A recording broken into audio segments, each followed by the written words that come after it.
అఖండ. So వరుసగా ఫ్లాప్‌లు వెంటాడుతున్నప్పుడు బాలయ్య బాక్స్ ఆఫీస్ టైమ్‌లైన్ బయటపెట్టిన blockbuster movie Akhanda. So Akhanda ఏంటంటే మూవీ లవర్స్ అందరికీ కూడా ఒక స్పెషల్ మెమరీ అని చెప్పుకోవచ్చు. ఎందుకంటే అక్కడి నుంచి బాలయ్య బాబు గారికి వెనక్కి చూసే అవకాశం లేకుండా వరుసపెట్టి హిట్‌లతో దూసుకుపోతున్నారు. సో 'వీరసింహారెడ్డి', 'భగవంత్ కేసరి', 'డాకు మహారాజు' ప్రతి ఒక్కటి కూడా పెద్ద పెద్ద విజయాలు అందుకున్నాయి. సో ఇంతటి ట్రాక్ రికార్డ్ చేసిన అఖండకు సీక్వెల్ మనకి 'అఖండ 2' అనౌన్స్ చేసినప్పుడే చాలా ఎక్స్‌పెక్టేషన్స్ అయితే పెరిగాయి. అండ్ ఇప్పుడు చూసుకున్నట్లయితే దానికి సంబంధించిన టీజర్ అయితే ఈరోజు రిలీజ్ అయింది. సో దర్శకుడు బోయపాటి శ్రీను గారితో ఫోర్త్ టైం మనకి బాలయ్య బాబు గారు చేస్తున్నారు మూవీ. సో ఈసారి శక్తివంతమైన పాత్రలు అయితే కనిపించబోతున్నారు. మనం చూస్తే టీజర్‌లో ఒక సెన్సేషనల్ ఫైట్ సీక్వెన్స్ అయితే పెట్టారు. సో బోయపాటి శ్రీను గారి నుంచి ఎక్స్పెక్ట్ చేసింది ఒక విపరీతం బాలకృష్ణ గారితో ఎగ్జాక్ట్ మ్యాచ్ అవుతుంది బోయపాటి గారికి. సో జూన్ 10th బాలకృష్ణ గారి పుట్టినరోజు. సో దాని సందర్భంగా టీజర్ని అయితే ముందు రోజే మనకి రిలీజ్ అయితే చేసేసారు. సో ఇందులో మూవీ స్టోరీ అయితే రివీల్ చేయలేదు, కానీ దీనికి సంబంధించిన ఫైట్ సీక్వెన్స్ ఒకటి పెట్టారు. సో బాలయ్య బాబు గారు అండ్ బోయపాటి గారి కాంబినేషన్లో వచ్చే ఫైట్ సీక్వెన్స్ తగ్గట్టుగా అయితే ఉంది.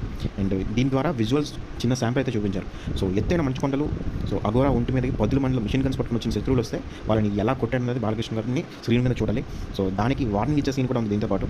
సో ఫస్ట్ పార్ట్లో ఉన్న గెటప్ ఉంది కదా, సో దానికి సంబంధించి లాస్ట్లో అంటే టీజర్ లాస్ట్లో షార్ట్ అయితే చూపించారు. మిగిలినంతా కూడా కొత్తగా ఉంది. అండ్ ఆయన త్రిశూలాన్ని తిప్పి నడుచుకుంటూ వెళ్తుంటే ఆయనతో పాటు త్రిశూలం తిరిగి అందరినీ తలలు కట్ చేసుకుంటూ వెళ్తుంది. సో ఆ షాట్ అయితే చాలా బాగా చేయించారు. అండ్ ఇవన్నీ కూడా బాలకృష్ణ గారి అభిమానులకి అయితే మంచి ఫీస్ట్ అని చెప్పాలి. దాంతోపాటు యముడైనా సరే శివుడు ఆగిలంటే ఏమీ చేయలేడు అనే డైలాగ్ అయితే చెప్పారు. సో ఆదిత్య నిశెట్టి గారు ఇందులో విలన్గా చేస్తున్నారు కదా, సో ఆయన సంబంధించి గెటప్ అయితే ఇంతవరకు రివీల్ చేయలేదు. అండ్ తమన్ గారి బ్యాక్గ్రౌండ్ మ్యూజిక్ ఆటోమేటిక్గా మనకి బాలయ్య బాబు సినిమా అంటే తమన్ గారు విపరీతంగా పడతారు.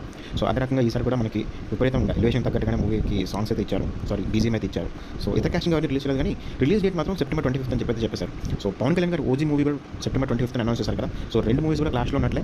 సో రెండు మూవీస్లో ఎవరైనా తగ్గుతారా లేదా రెండు మూవీస్ ఒకేసారి వస్తాయని చూడాల్సిన అవసరం ఉంది.